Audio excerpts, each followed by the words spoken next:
even if the 3DS era is gone, the era of degenerate gambling is alive and well. There you go. There we go. That's a good one. Okay. I don't love that, but we're gonna go with it.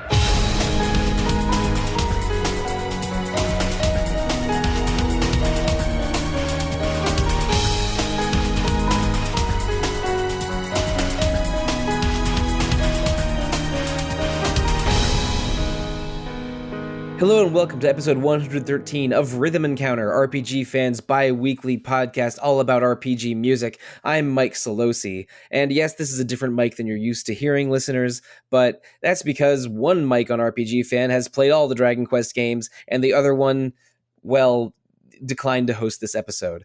And that's right, this episode of Rhythm Encounter is all about Dragon Quest. We have 4 Dragon Quest fans here ready to share the superior selections of Koichi Sugiyama's music, but we're going to focus on the music and not the composer, because frankly, the more I learn about that guy, the less I am inclined to enjoy him.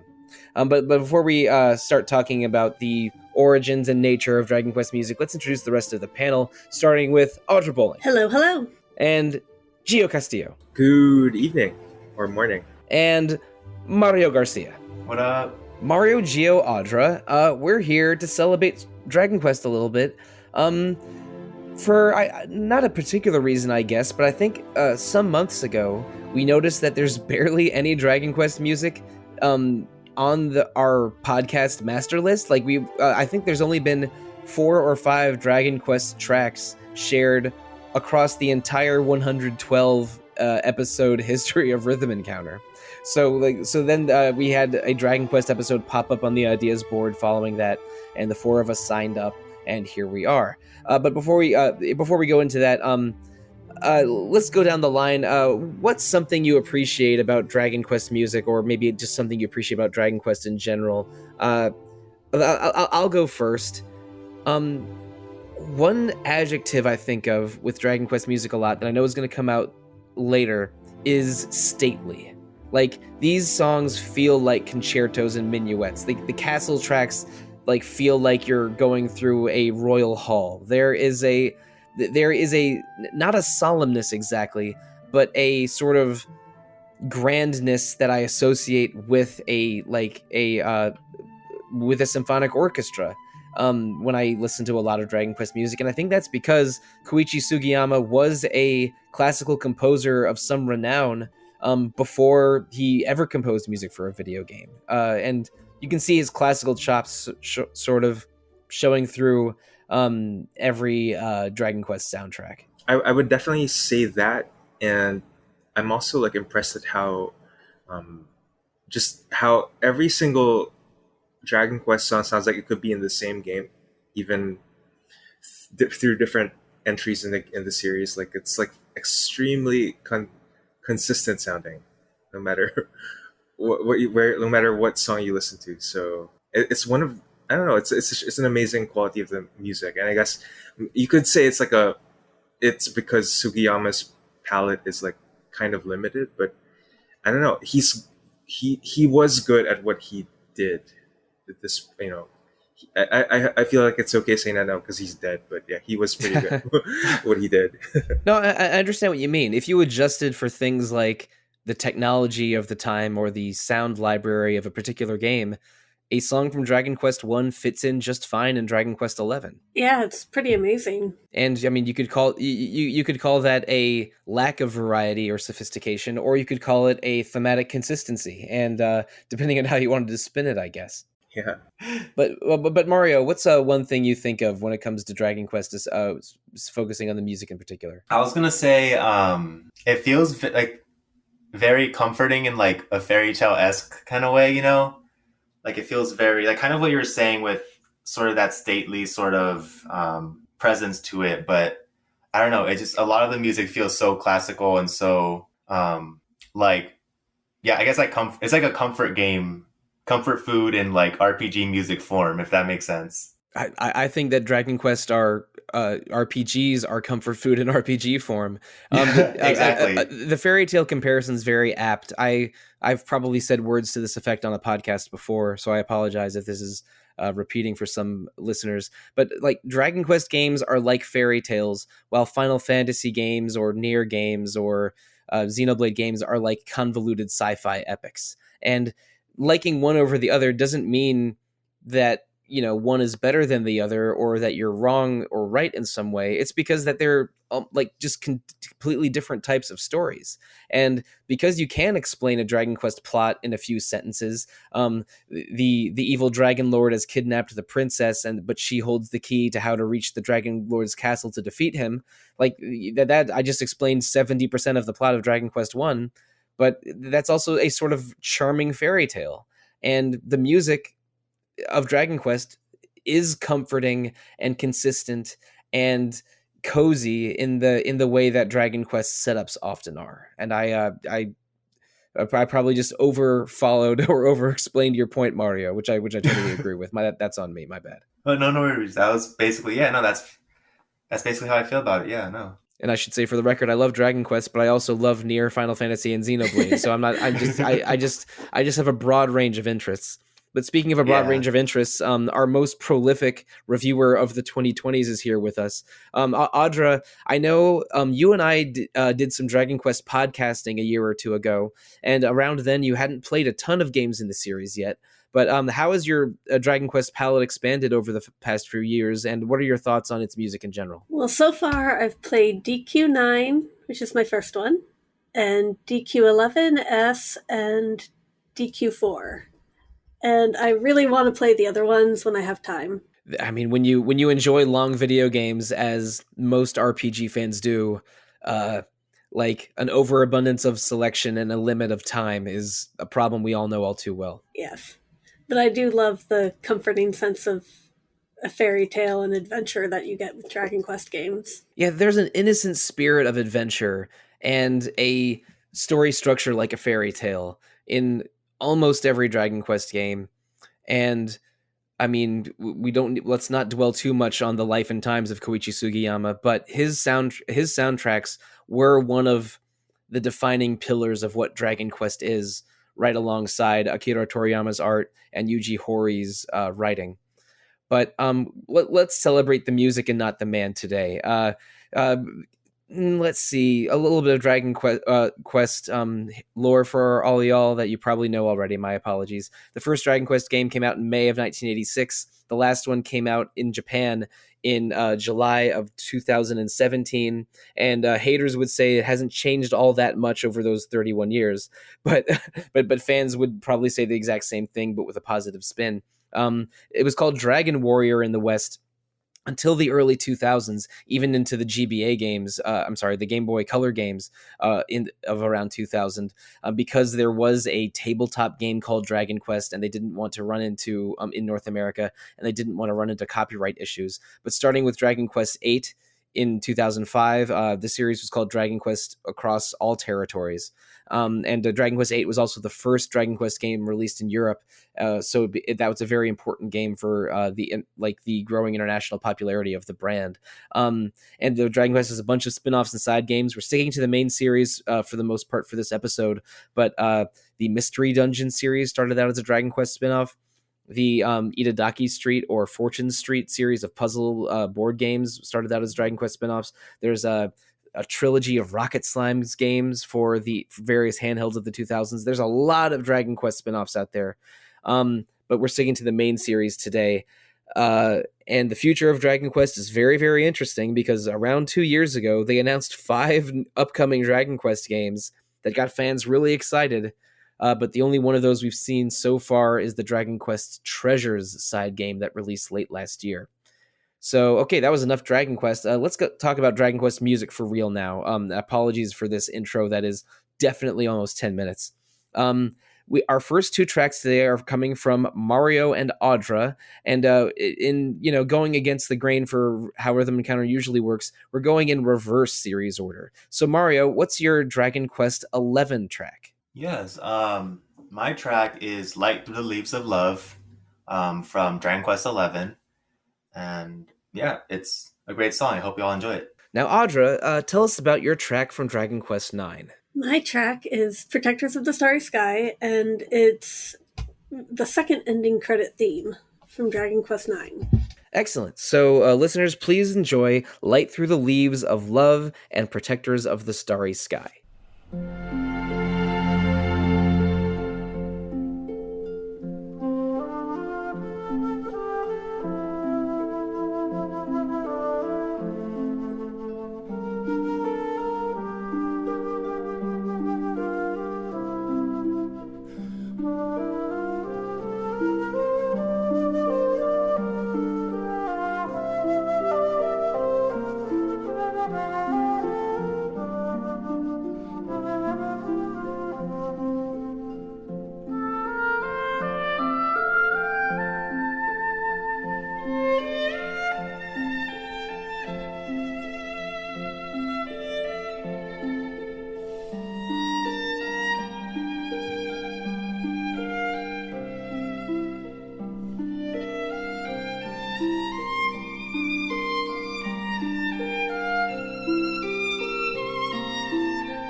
All right, that was the end of Block 1 with one Dragon Quest XI track from Mario and a Dragon Quest IX track from Audra. So Mario, tell us a little bit about Light Through the Leaves of Love. Yeah, for sure.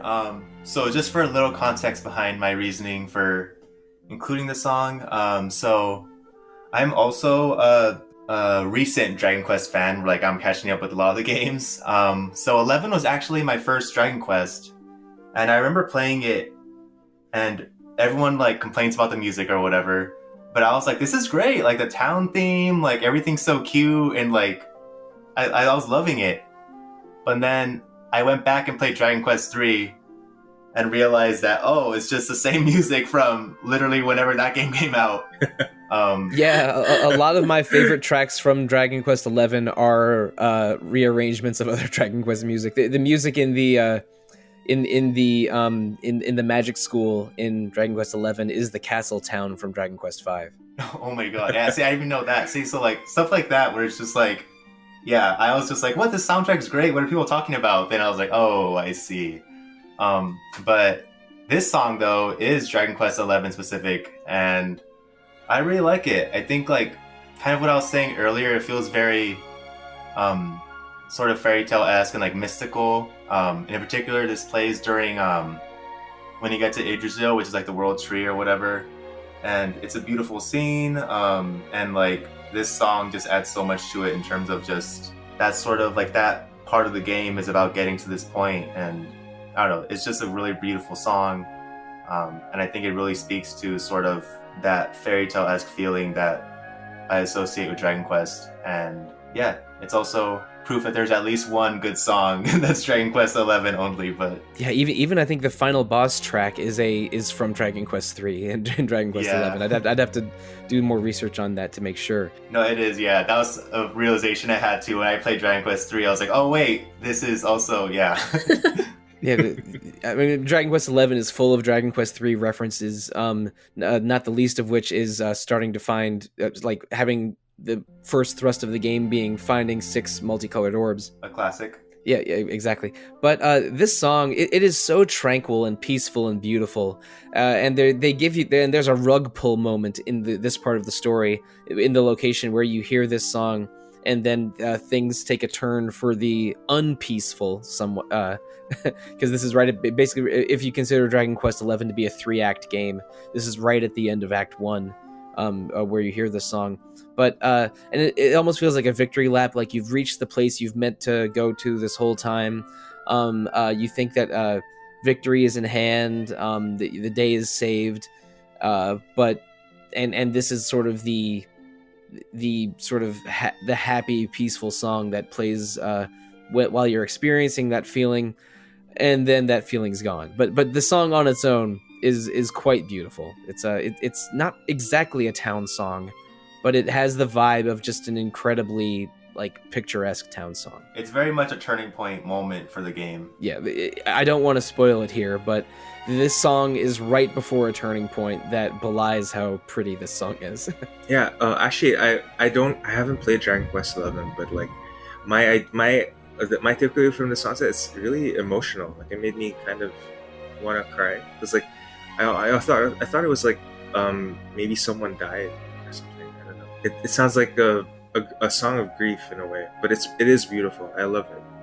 I love this song. It's like it makes me more excited to play Dragon Quest XI one day.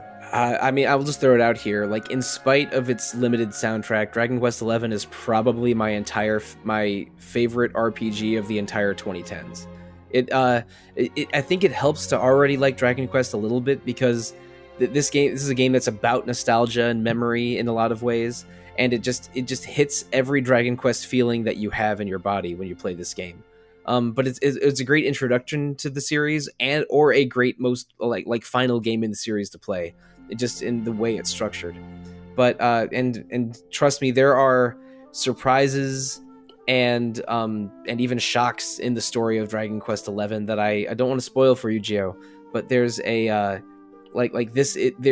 there is a sad beauty to multiple different parts of Dragon Quest XI that I hope you get to play the game soon.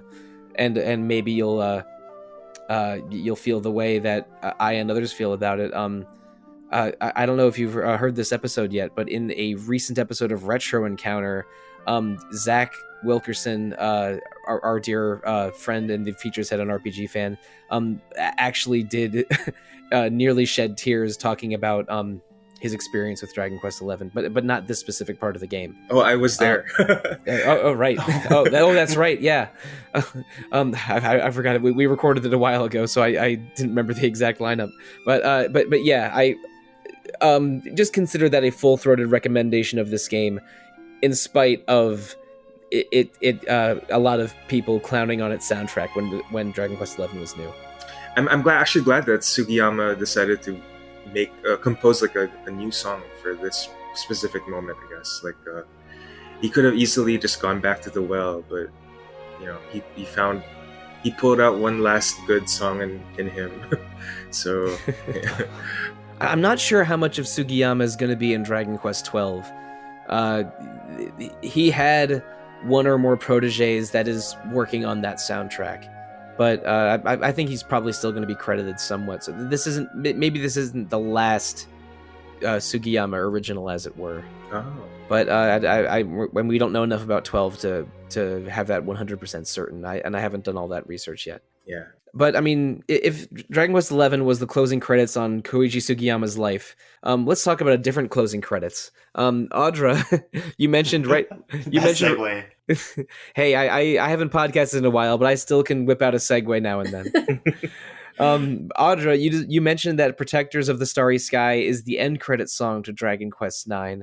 What's your experience with Dragon Quest IX, and why did you pick this song for this episode? I wanted to represent Dragon Quest IX in this episode just because it was my first experience with Dragon Quest, and I fell in love with it. It was a wonderfully charming game, and one of the first games I played on my DS, and I wanted to represent it. So I picked this just because I love the emotional range of it. Yeah, this song really is a journey, because the opening chords of it really make you think like this is a late game boss battle or something, but then it goes through sort of a travel theme, a town theme.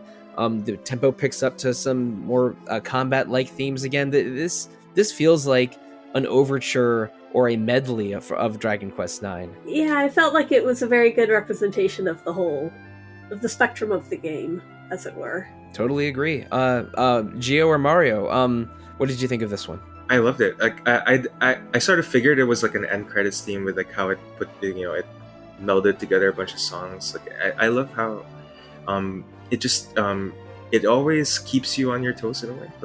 I'm always like it started out like you're thinking, oh, it's like a battle theme, and then all of a sudden it's like it mellows out, becomes like more of a I guess like a traveling overworld theme. It's nice. It's a really good summary of what Dragon Quest IX is about. I love it. Yeah, no, I basically had the same experience because I haven't played Dragon Quest IX, but yeah. So when I listened to this, I thought it was great, and I was trying to guess where in the game it played, and I kept like, okay, maybe this is a boss, or maybe this is. But now this kind of sounds like an overworld thing, but eventually I was like, okay, there's so many different, like the range of this, it must be like end credits or something, because then that makes sense with how a lot of those tend to go over the whole game and everything. But yeah, no, this is a fantastic song. I really liked it. It's not an easy song title to Google, because Protectors of the Starry Sky, I think, is a fair translation of the game's Japanese title, but they went with Sentinels of the Starry Skies for the official release version. But yeah, you're all absolutely correct. This song is a wide range of tones that sort of hit over the classic Dragon Quest experience, and Dragon Quest IX is an interesting one on its own. It was you could tell that around this time in the late 2000s, Hori had the sort of grandpa of Dragon Quest had a fascination with multiplayer. So there was a lot of multiplayer functionality in 9 for the DS and 10 for the Wii, later PC and other systems.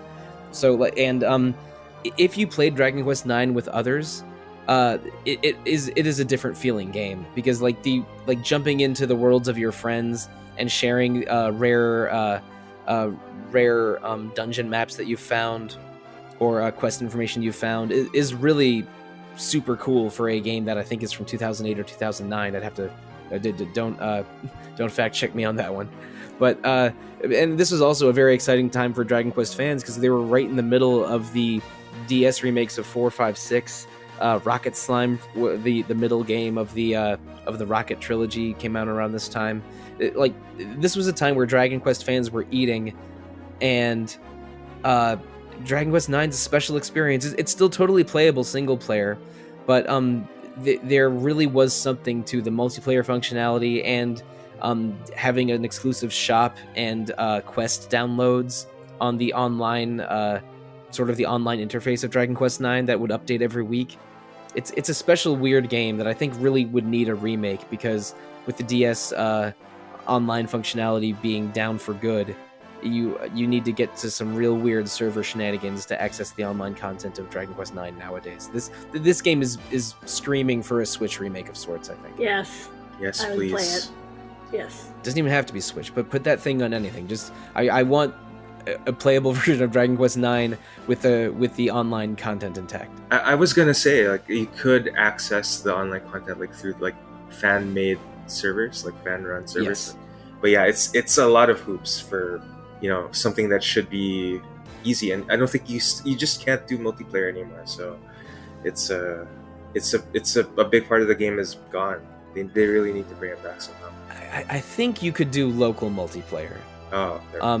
But you would have to like have it set a certain way, and you need two people with DSs and the game in the same room, so to speak. But still, that's an unnecessary hoop, and who's carrying around a regular DS anymore? Even my 3DS Street Passing days are behind me, I'm afraid. I miss Street Passing so much. Dude, at MagFest every year, and I went to 4 E3s in a row, I was Street Passing like a mofo around that time. Oh, it was I have around half of the Japanese prefectures, around I think like 35 or 40 of the American states, a bunch of stuff in Europe. It's Street Passing was dope. Yeah. I remember the last time I ever Street Passed was when I went to Japan, like in 2019 or so, and like, yeah, that was the last time I ever got like more than 10 Street Passes a day. Like, I'd had to like check it and then go cycle through the 10 and then close it again so I could. I remember I got like 30 in a single day, and like, oh man, that's like, this will never happen again. No, I think you could get like 10 Street Passes at once before your queue was maxed and you had to welcome everyone in and go back to 0. I would get 10 every 2 minutes at E3. Jesus. Just everyone had their 3DS in their pocket or bag or purse or something. So but those days are gone.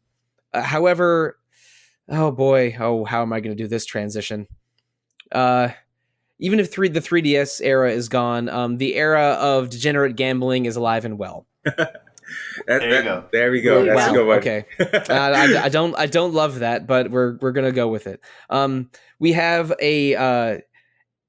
two different forms of battles here: a battle against monsters and a battle against slot machines. Gio, what is your song for block number 2? Yeah, I'm bringing "Happy Humming" from Dragon Quest VI: Realms of Revelation. And now, Audra, your turn. What is your track for block number 2? Battle for the Glory from Dragon Quest IV. All right, listeners, that's it. Please enjoy Happy Humming from Dragon Quest VI and Battle for the Glory for Dragon Quest IV.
All right, listeners, that was our second block of the episode, Happy Humming from Dragon Quest VI and Battle for the Glory from Dragon Quest IV.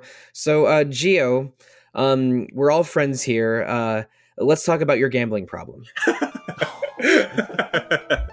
I actually never ever gamble in Dragon Quest games. What? But hardly. Like, I dip in for like 10 minutes or so, like in Dragon Quest 4, Dragon Quest 5. I actually haven't gotten to this part in Dragon Quest 6 yet. Oh, not me, dude. I will go online, find out the optimal roulette strategies, and then grind until I get that gingham whip and some platinum armor. And I'm an absolute monster in Dragon Quest gambling, which is why I know I should never try real gambling. Because then I'd really ruin my own life. I have gambled in real life a little bit, but like we're talking about like not breaking $50 at a bachelor party in Atlantic City. But yeah, I limit my gambling to RPGs because there's a save reload function. Oh, there we go. But a lot of Dragon Quest games include gambling mini games. I think Yuji Horii mentioned once that he added gambling to his video games because it was less costly than gambling in real life. Yeah. And a lot of the Dragon Quest games have casinos, and a lot of the casino rewards are extremely good. I mentioned the Gingham Whip, which is the best whip in the game in a bunch of Dragon Quest games, and it's usually really expensive. A couple Dragon Quest casinos have Metal King equipment at the end of the prize table. But let's talk about the song a little bit. How about that really buzzy, duty Super Famicom soundscape? Yeah, that's one of the reasons why I picked this one. Like, it's very unique. I don't think they ever reused this particular instrument ever again. That doot thing, and it's because like I listen to soundtracks for games I've never played, and like when this song came up, I was like, oh my god, what is this? Like, it's amazing. Like I listen to this song like all the time. Like it's like in my regular rotation, like my regular playlist for listening, and like yeah, it's something about it.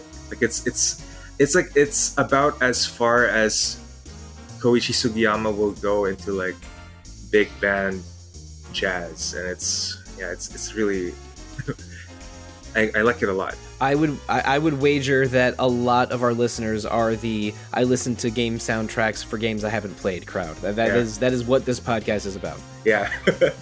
Actually, like another reason like why I like this song is like like you touched on Yuji Horii, like have like wanting basically including this gambling mode in Dragon Quest because it's better than gambling in real life. Like I remember he said like he had like a gambling problem, like he had a hard time, like I don't know, like I forget exactly what he said, but yeah, he did have an issue with gambling. And like I like how this song is like kind of like pleasant, right? But it has like that, I guess, because in light of his comment, like it feels kind of tongue-in-cheek as well. It's like, oh yeah, like this is like that feeling you get while gambling. Your dopamine's like crazy high, but but there's like that hint of like, oh no, like I'm falling, like I'm spending too much money on this.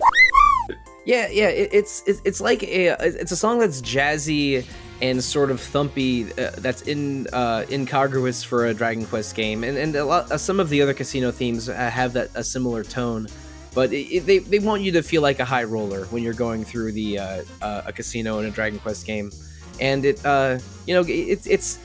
not as intense as a battle theme, but it'll get your blood moving. It'll get you excited to watch the slots or the slots roll or the roulette wheel spin. Usually roulette's the way to go in Dragon Quest games for gambling. Either monster betting or the roulette is usually the biggest return. That's for all three of you that haven't played every single casino in Dragon Quest like I have. I remember playing the board game thing in Dragon Quest V. I don't know if that counts. Pachisi? Is that what it's called? Like the one where it's also in Dragon Quest 3, or at least in the Super Famicom and Game Boy Color versions. I think it's Pachisi in Japanese and TNT in which is like I forget what TNT stands for. It's like tables and turnabout or something, but I know it's Pachisi in like Dragon Warrior 3 for the Game Boy Color and TNT and Dragon Quest 5 for the DS. Yeah, TNT's fine because like you don't actually spend your money. You spend like those tickets and things, right? So like I played a lot of that. Like, but like yeah, I definitely don't like spending money on slots and Dragon Quest. Save reload is your friend, and online guides for the best bets are your friend. Oh man, yeah. You got to get that Metal King equipment. I mean, I would. It's just that it's pretty time consuming for me to like do the save reload thing. Yeah. Well, yeah. I mean, it is time consuming, but I play so many RPGs. My sense of time management is in the abyss, basically over the decades. You know, I feel you, Gio, though. I'm very much I also don't really gamble too much in these games, and I'm very much just in general an RPG item hoarder or money hoarder. Yeah, like, same here. Barely buy stuff unless it's like end game, and I'm like, okay, I really should upgrade for my bronze armor or whatever. Yeah, I'm the same way. Yeah, like in Persona, I never ever use like my somas, like my revival beads until like until like the final boss. Yeah, same.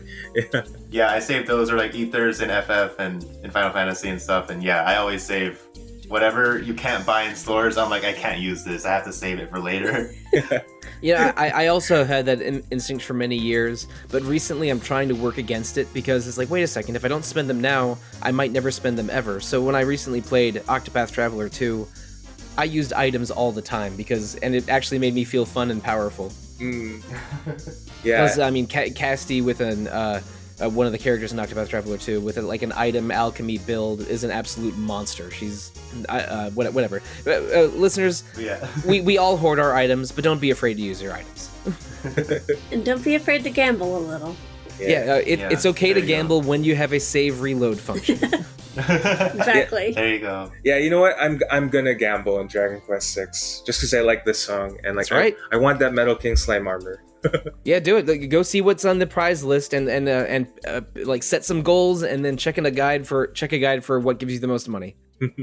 Let's go. And if you ever get sick of this song, there's always 113 episodes of Rhythm Encounter to listen to in a backlog. Yeah. Yeah, but let's see. Let's talk about a different kind of risking your livelihood. Audra, you gave us a random battle theme, Battle for the Glory from Dragon Quest IV. So let's talk about that a little bit, shall we? We shall. I just really like the battle themes a lot in Dragon Quest. I find them fun and upbeat and kind of determined. Just enough to get your blood pumping for the fights, but I don't know, I like them. So I was like, I'm gonna pick one for this podcast, and it's between this one and Dragon Quest XI's random battle theme. But there's something about Battle for the Glory, it caught my attention when I first heard it, so I kept coming back to it. Now, I apologize if this is a commonly held opinion, but I think you hear the random battle theme in Dragon Quest XI a few too many times. Yes, they use it in cutscenes and in other stuff. But Dragon Quest IV, Battle for the Glory, this is a banger of a theme, and I think that not just Dragon Quest, but all RPG random battle themes have one thing in common with professional wrestling entrance themes, in that the most important part is the first 5 to 10 seconds. Because that's what gets your attention. That's what identifies the situation that you're in. Like which wrestler is about to come crashing into the ring to interrupt the match. Like it's like, oh, that's Edge's music. But but like so the first 5 seconds are important in a random battle theme. And these opening chords here, the sort of cascading downwards into the low strings. It's a really cool one. These Sugiyama's themes will never be as upbeat or as crunchy as as music more suited to electric guitars, but they always do give you a sense of danger and a sense of announcing the presence of monsters that I think is not all of his battle themes are created equal, but Battle for the Glory does a really good job of just taking you to the moment of battle that but mostly I just like those opening chords. It gives you a sense of menace, but like menace you can overcome. Yeah. Yeah, it's like, Yeah. oh, we are in danger, but I think that I still stand a chance. Yeah. It's a we're in danger, but not a we're f***ed moment. We're not quite there. Yeah, no, we've got this. It's like there's monsters around, but we've got this. Yeah. Yeah, I'm actually glad you picked this, Audra. It's like this is probably like my favorite like battle theme in the series. Like I'm not a big fan of battle themes in Dragon Quest for some reason, but this one is like, I guess I like it because like it was in Dragon Quest Heroes. Like it would be, it's like one of the songs I associate with that game. They always use that's the Dragon Quest Heroes is the Muso sub-series of Dragon Quest games. I'm not sure I mentioned those earlier. Yeah. Co-developed with Koei Tecmo and Omega Force, or some combination of those. Yeah, I really, I always like, I love this game. Like I love this song in that game. It's like the perfect song for like slashing down like hordes of slimes. Is Elena in that game? Yeah, she is in that game. Oh, Yeah. good. Excellent. All right, I haven't played Dragon Quest Heroes, because I don't play a lot of Muso games. But Elena is a natural fit for a Dragon Quest 4 rep. Oh yeah, in a sort of beat 'em up Dragon Quest game. yeah. Her guard's there too. Kiro's there too, and Oh yeah. Mm-hmm. yeah, and she's actually in both games, both Dragon Quest Heroes 1 and 2. So yeah, you'll get your fill of Elena. Yeah, For sure. Cyril was called Christo in Old Dragon Warrior 4 for the NES, so I always get his name wrong because I'm not sure which name to call him. There we go. But no, Elena is an absolute top 5 Dragon Quest badass. So, like it is unbelievable how someone so non-threatening looking is a complete murderer on your team. Yeah. She'll punch a hole through that wall. She will critical hit you to Kingdom Come. Like if you're Metal Slime hunting, you want Elena on that team. Oh yeah, for sure. She's like she's the critical person. She's like, yeah, I feel like I never took her out of my team actually. She's just that good.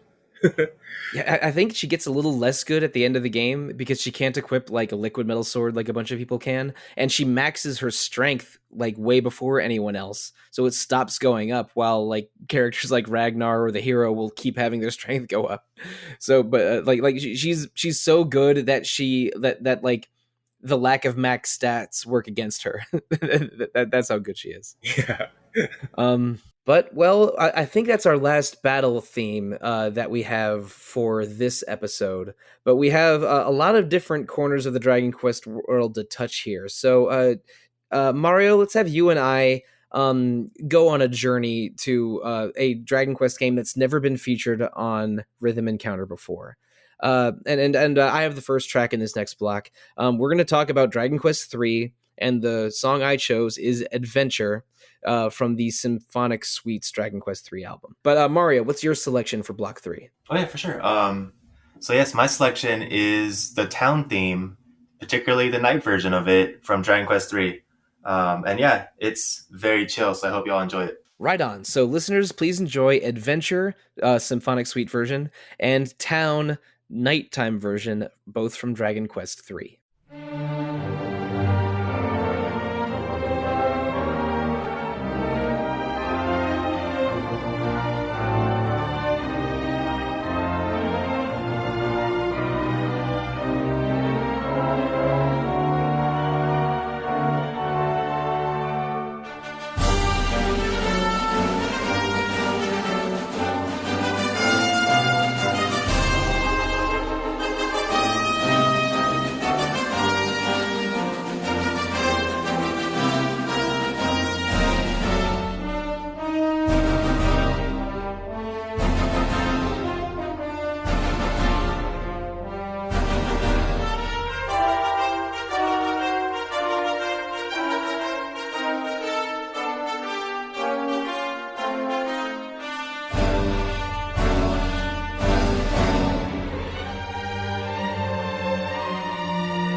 right, so that was our duo of Dragon Quest III songs, Adventure Symphonic Suite and Town at Night.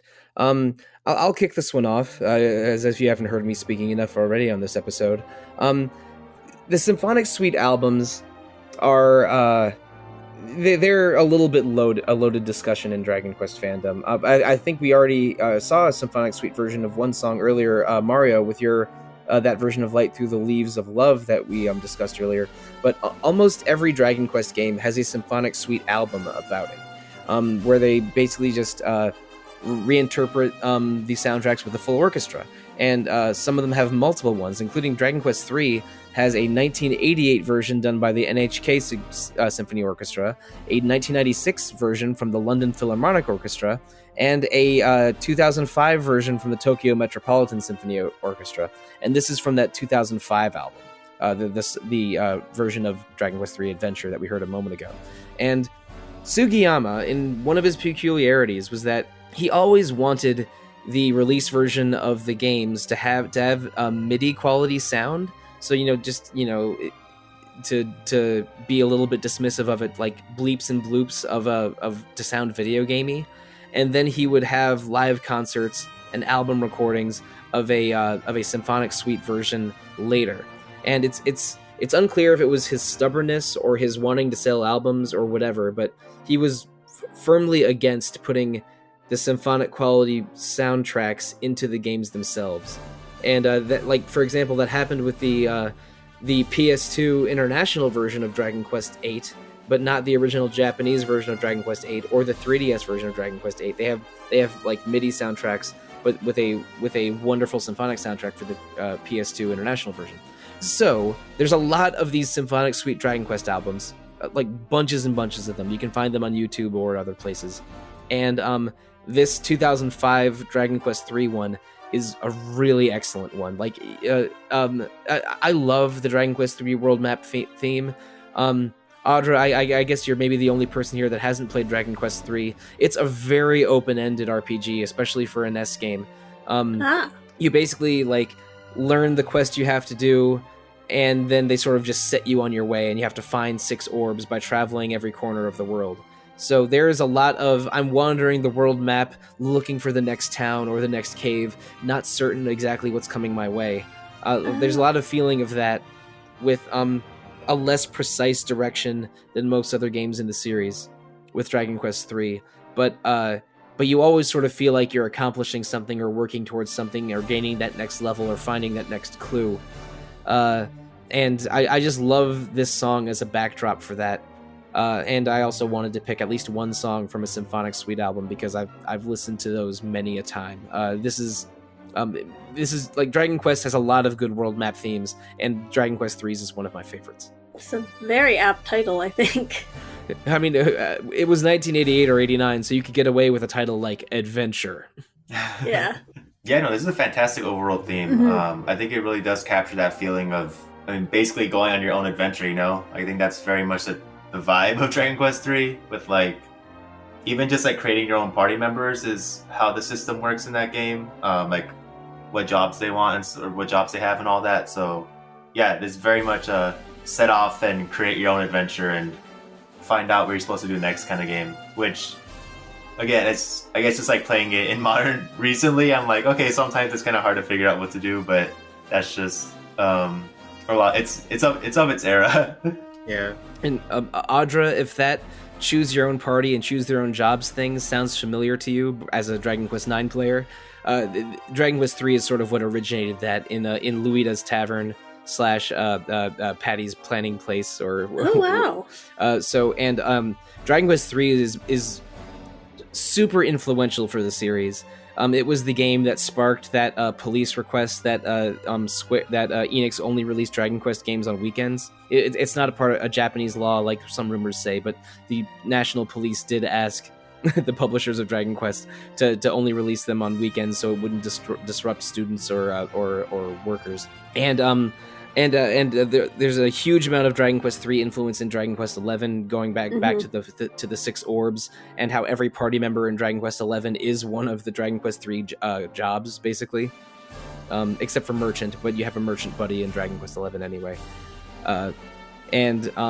Yeah, Dragon Quest 3 is hugely influential, and you see its influence in basically every game afterwards.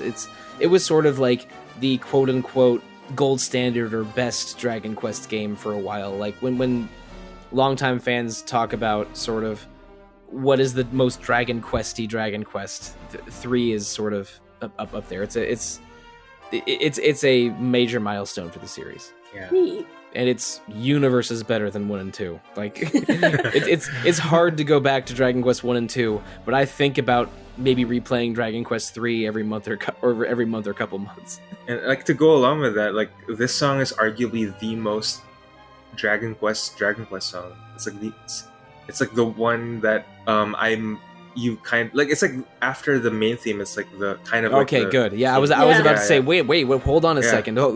Yeah. Don't say something we can take back. You can't take back, Mario. Yeah. I was like thinking like it's the second most iconic theme in the series, I think, arguably. So yeah, it's I'm really glad we featured this one. It's also one of my favorites, and also like another song I associate with Dragon Quest Heroes, the Musou game, because it's the airship hub theme. So like it's a song you always hear between missions. Do I have to go out and find a copy of Dragon Quest Heroes? You have to, and overcome my somewhat disdain for Musou games. This game made me like Musou games. I'll say that much. Oh boy. It was either going to be Dragon Quest Heroes or Persona 5 Strikers. I knew it was going to be one of those. Yeah, I will say the voice acting in this game is unbeatable. It's like the most British voice acting you've ever heard, and like the voice. Really? acting. I mean, are you sure? Because I've played Xenoblade Chronicles. No, it's even more British. It's amazing, and then the hilarious Russian accents for Elena and Kirill are you have to hear it. It's so funny. Oh boy! All right, I've been playing a lot of Street Fighter 6 recently, so. I mean, I don't know if they can get much more Russian than a Zangief accent, but we'll see. Maybe I will play Dragon Quest Heroes before too long. Maybe we should do an episode of Retro on Musou games. That'd be interesting. We should. I know Wes would be all over that. Yeah. Musou is one of their should we say guilty pleasures? But anyway. Dragon Quest 3 is not only about adventuring on the world map. Mario, and I apologize. I think I accidentally called you Mario early a moment ago. Gio. It's okay. It's hard when you're not when you don't see people's faces while they're speaking. But Mario, Town at Night is not only a beautiful song, it has gameplay implementation too. This is, I think, one of the earliest games with a day-night cycle. I think it's at least the first Dragon Quest. Yes, the first Dragon Quest that did. Maybe there probably are older games that did it, but I mean, 1988 is pretty early for a game with a functional day-night cycle. Not only do different monsters appear at night, which again that's true of other Dragon Quest games, but you have to complete some quests at night. Like there's one town where you find one of the orbs by revisiting a certain location at night. So not only does this game have a day-night cycle, it's implemented into the gameplay very tightly. But let's talk about the song a little bit. Town at Night, and this is from the we think the Super Famicom version of Dragon Quest 3. I think so as well. I'm not exactly sure, but this is usually the version I go to for listening purposes and all that. But yeah, no, this is really great. Yeah, just echoing what you said in terms of Dragon Quest 3 being the one that, or at least the first one in the series to kind of start the nighttime version of songs and all that. Like, this is a great piece.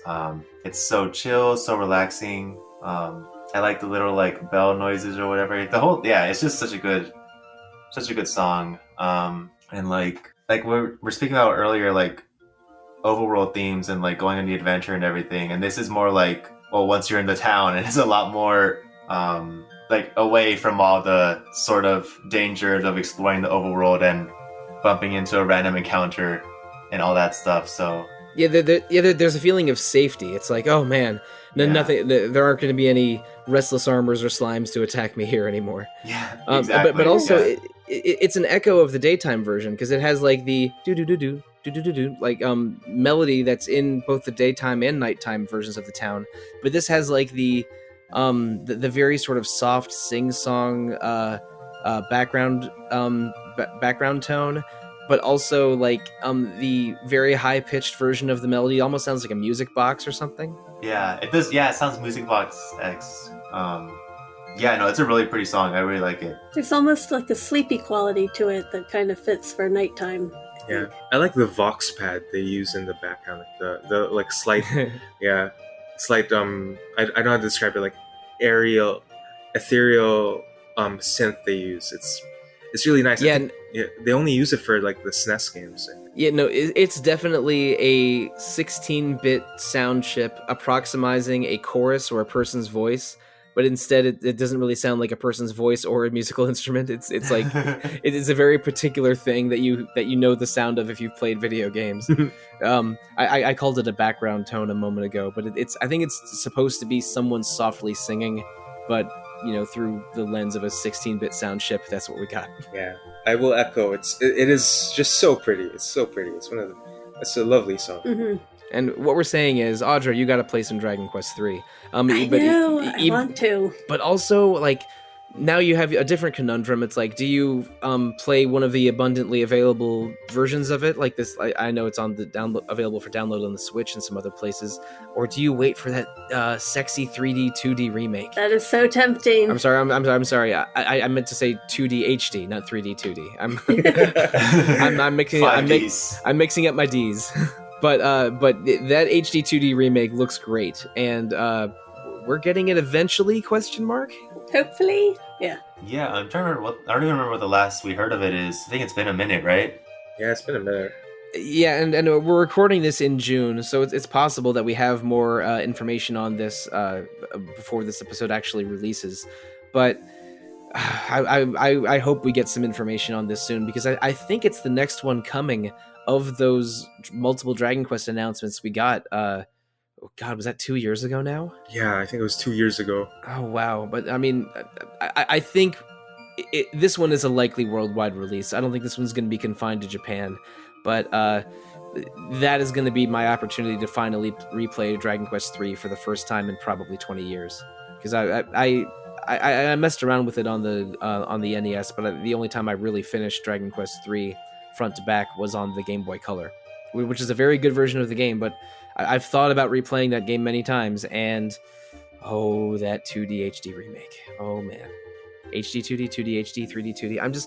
I am completely mixing up my alphabet right now. I apologize, folks. No worries. Yeah, no, it looks really good. I'm looking forward to that version. Unfortunately, I played this game on the Switch right before they announced that. So I would have definitely wanted to wait for it, but yeah, it looks really good. Well, it's not necessarily time wasted, because I mean that it's a great game, but I absolutely understand that feeling. It's like, oh, I played this great game, but now a enhanced remake version was announced, and I wish I could have played that version instead. Yeah, to be fair, Dragon Quest III is like an extremely replayable one among the Dragon Quest. Oh yeah. So definitely. You can load up a different party composition, and it'll feel like a completely different game, at least in combat. Yeah. You could go for the goof-off / minstrel strategy, even if you haven't done that before. Oh god, I think I'm going to try that. I don't know what that is, but it sounds fun. Well, okay. There's an item called Book of Satori, which is what you have to do to reincarnate someone into a sage. But a goof-off can, at level 20, which is the worst class in the game, goof-off is, but which I think is renamed minstrel in later Dragon Quest games, it can turn into a sage without a Book of Satori. So if you want to play a game with multiple sages, you can start off with a character in the goof-off job, and then have them play through half of the game just being terrible, but then have potentially 2 sages in your party for the second half of the game. Awesome. And sage is probably the best class other than hero, because it learns all of the priest spells and mage spells. Nice. It's not a balance. Like Rab in Dragon Quest XI is a balanced sage, and the Dragon Quest IX sage is like a less intense version with some mage spells and some priest spells. But the sage in Dragon Quest III is broken. It's just the best version of any magic job. It's kind of like the Final Fantasy III sage in that way. Yeah, it's very much a Octopath Traveler advanced job. It's kind of like, This is gonna break the game, sort of. sort of job. Yeah, this job is going to break the game, so it's the one job that's locked behind a special item in Dragon Quest III. But you can get around that limitation if you suffer with a goof off for the first half of the game. I think I'm willing to do that. and in the Dragon Quest 11 version of a goof off is Sylvando, who is the opposite of a terrible character. So like there's different interpretations of Dragon Quest job systems over the years, and I appreciate all of them. Okay, I appreciate most of them, but without elaborating on that, we do have one final block to get through for this episode, and I want to talk about two of the most indelible parts of the Dragon Quest experience, like visiting your first town and choosing the name of your main character. And so that's what we're going to go over for this final block. I'm bringing one song to it. That song is Only Lonely Boy from Dragon Quest II, but this is the Tokyo Strings Ensemble version from the original soundtrack, and there's plenty to explain there. But Gio, you have the final song of the regular portion of the show. What are you bringing for the last block? Yeah, I'm bringing Town of Alefgard from Dragon Quest, the Game Boy Color version, so it's an 8-bit.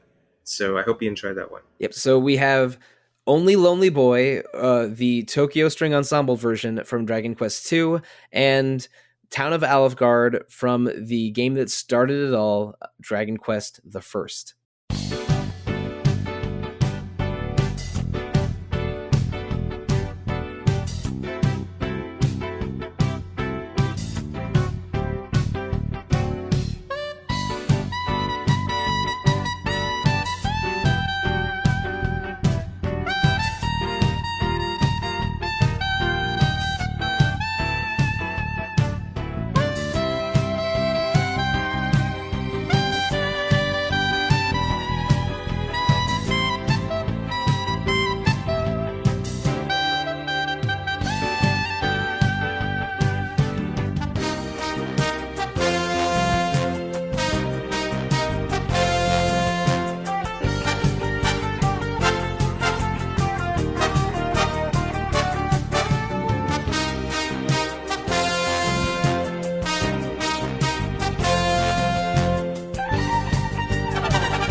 right, so that was Only Lonely Boy from Dragon Quest II, the Tokyo Strings Ensemble version, and Town of Alefgard from Dragon Quest I.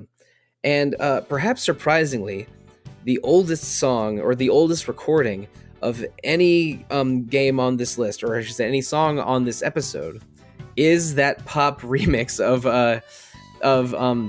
from Dragon Quest II, because Dragon Quest II there was a huge marketing push behind it in 1987 when it came out, and they even had a pop singer named Anna, I think it was Anna Makino, record 2 songs based on Dragon Quest II, including a J-pop version of this one, Only Lonely Boy, which is the name select theme at the beginning of Dragon Quest II. So this string ensemble version is on the original Dragon Quest II album from 1987. They recorded the Dragon Quest II doesn't have a huge number of songs in the soundtrack. I think it's around 10 maybe. And they recorded a sort of a strings orchestral pop version of the entire soundtrack. So like search for Tokyo Strings Ensemble Dragon Quest II and you will hear the like yacht rock J-pop versions of every song on the soundtrack. and the Only Lonely Boy is I think one of the more iconic songs from Dragon Quest II. It's sort of fun and happy, but also wistful at the same time. I don't totally know why it's called Only Lonely Boy, even though it's probably because there some very tragic circumstances happen to the 3 main characters of Dragon Quest II. But yeah, this it almost feels weird hearing a Sugiyama song with a pop remix of it, and not only then a 1987 official pop remix of it. I thought about bringing the vocal version that Anna Makino sang, and it's been covered by different pop singers over the years. I think there's like an early 2000s recording of it as well. But I think this song is just fun and exciting, and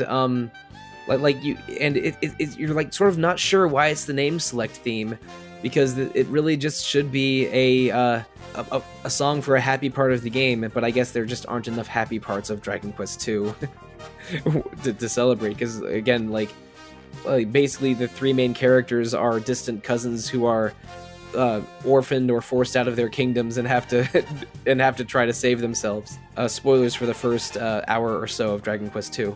But yeah, what do you think of this crazy pop version of Only Lonely Boy, bringing special attention to that saxophone? Yeah, my city pop loving brain naturally fell in love with it. I think.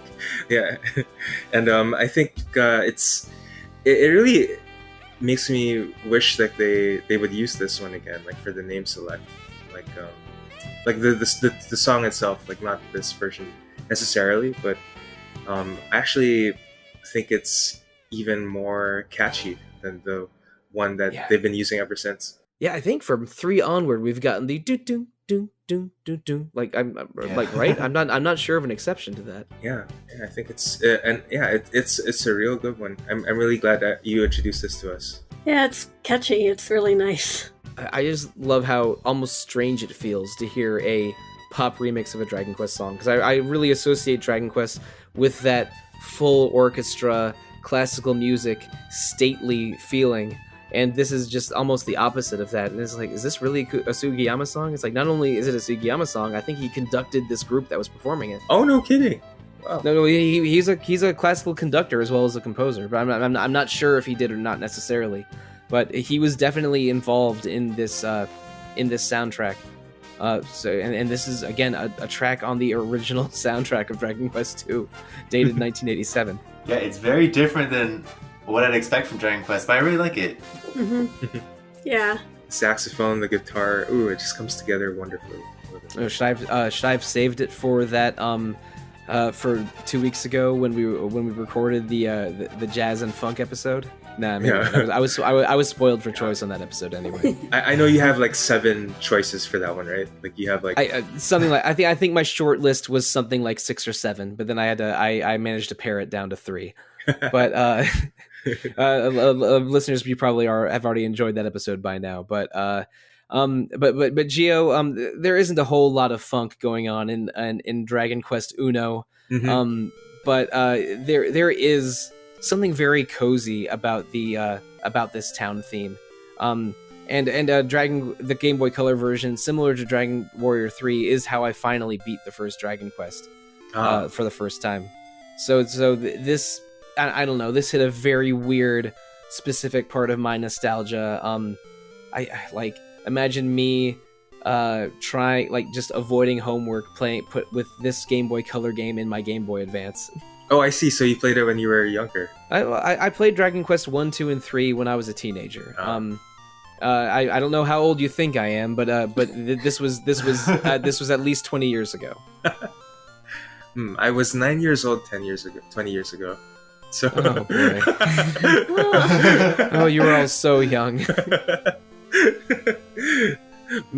So yeah, this is probably my favorite arrangement of this one, and I think I feel like I felt obligated to feature this song in particular. It's like number one, it's like my favorite Dragon Quest song, I think, and it's kind of like the elemental town theme of Dragon Quest. Like they always, like, I know in Dragon Quest 3, spoilers, they kind of bring this back, like, and it's a real moment. Like, it's a moment when you find yourself back in Alefgard again, and it's yes. I think this song just hits different. Yeah, spoilers for a 35-year-old game, I suppose. Yeah.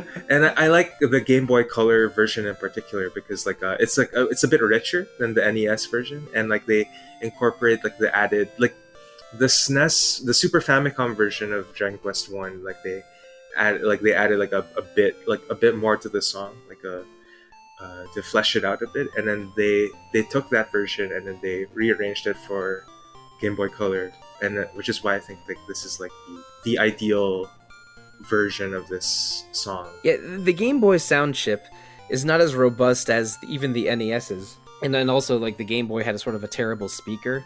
But it's versatile, which is why a lot of chiptune artists like playing around with Game Boy chiptunes, and devices like the Analog Pocket actually come built in with like a Game Boy composing software, which is really fun to mess around in if you can get your hands on a Analog Pocket. But yeah, like this, I don't know. The Game Boy has such a specific kind of sound to me. Like whether it's the ding of the Nintendo logo coming down, that this just feels like such a cozy Game Boy ass song. And when we were talking about the town theme from Dragon Quest 3, that the nighttime version that Mario brought in for the previous block, we talked about how like town songs should give a feeling of safety, because it's real dangerous out there for a solo adventurer in the Dragon Quest universe. A lot of it's like survive for as long as you can, then get back to town where it's safe so you can heal and save. But this really gives you a feeling of a cozy town that is supporting you on your journey, and that's exactly what the towns in Dragon Quest 1 are like. And there aren't many of them. I think is it only 2? 2 or 3. Yeah, there is the one town that's in ruins. Yeah, that's guarded by the golem.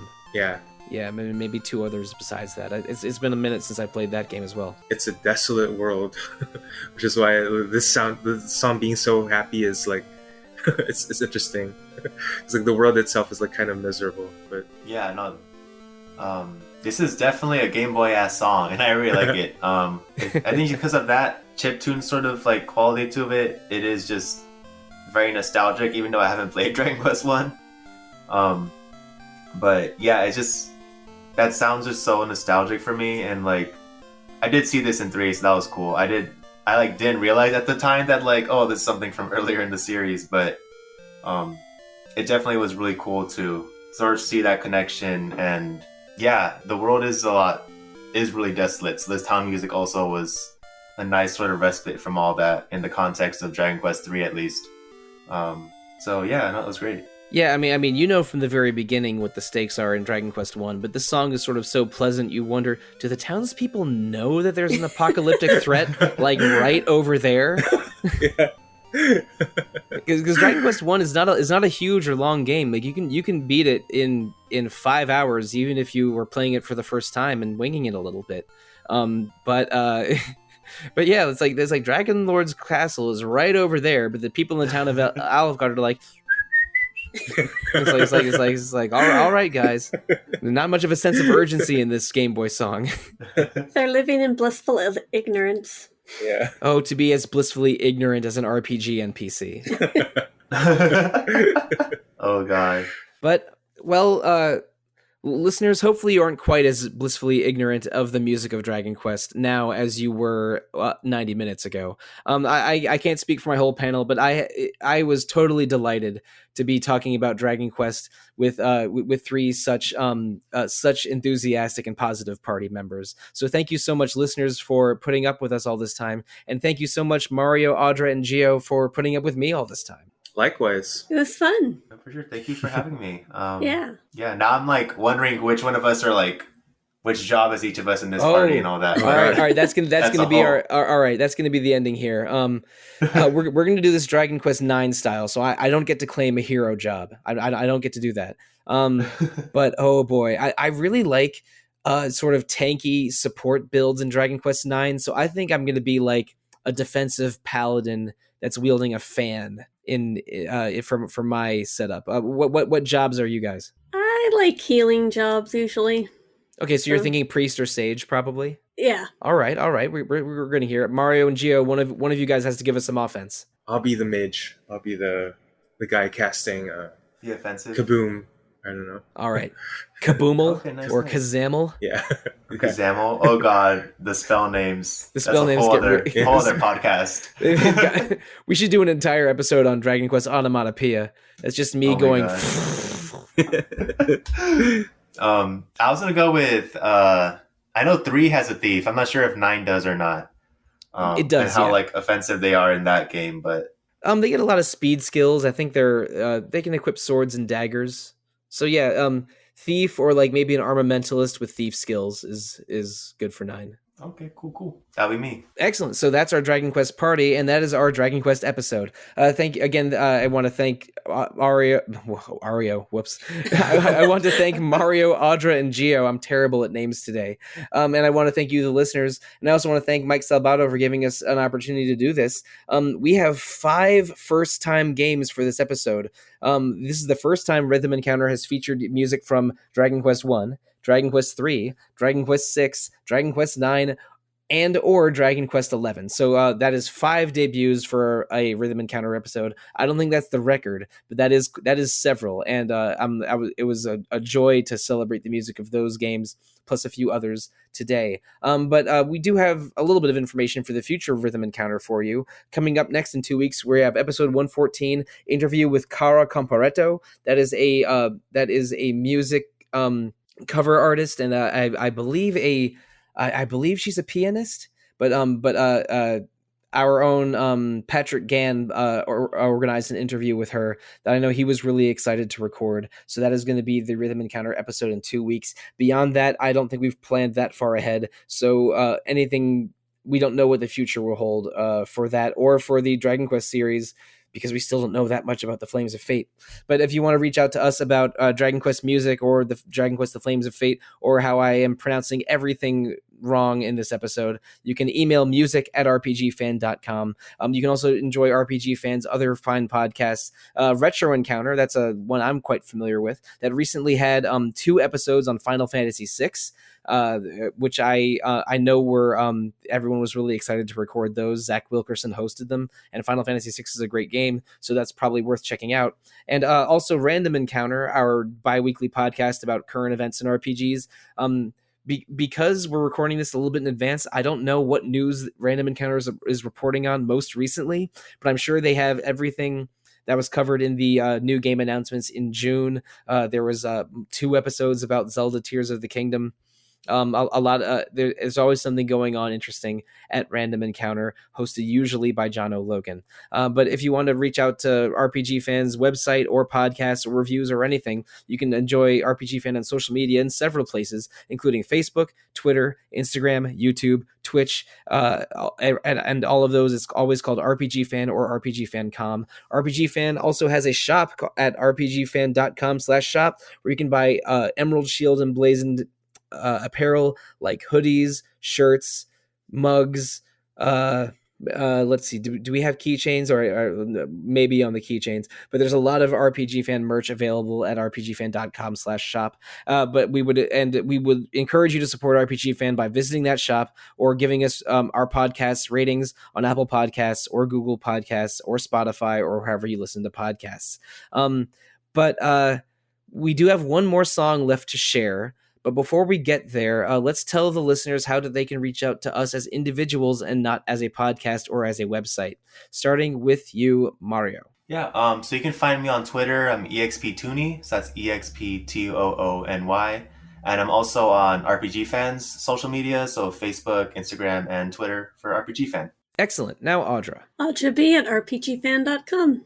Thank you for keeping it short and sweet, Audra. Now, Gio, your turn. Yeah, you can find me on Discord. I go by Gio, so you'll find me pretty easily. And as for me, I am probably easiest to find on Twitter. I am at The Real Monsoon most of the time, at Evoker for Dogs at other times, and still debating what my username is going to be when I eventually get a Blue Sky or Mastodon account.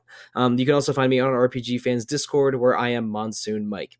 And Gio, when I said it was your turn a little while ago, that was only a half-truth, because you are getting a second turn.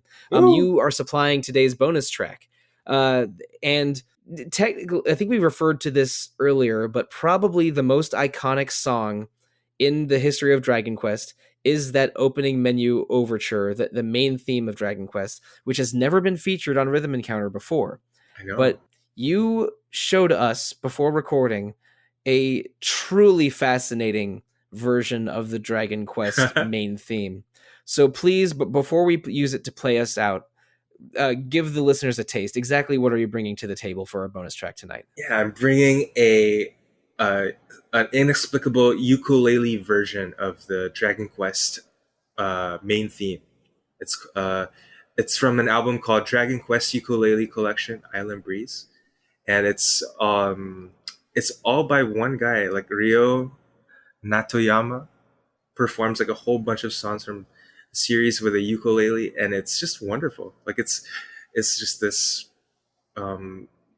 utterly peaceful experience that it's all on YouTube if you want to check it out. So yeah. Gio introduced us to that song a few days ago, and you bet your ass I listened to that whole album because I was not aware of this song's existence or the album's existence, but now I am so glad that I have seen that incredibly adorable album art and this lovely cover of the Dragon Quest main theme. So listeners, please enjoy this ukulele cover of the Dragon Quest main theme, and take care of yourselves. Goodbye.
when I was taking care of my girlfriend's cats around a week ago, I was, I don't know, I was doing my usual noise making thing, and I did a cricket noise, and her orange cat went absolutely mental and started looking for a cricket to hunt.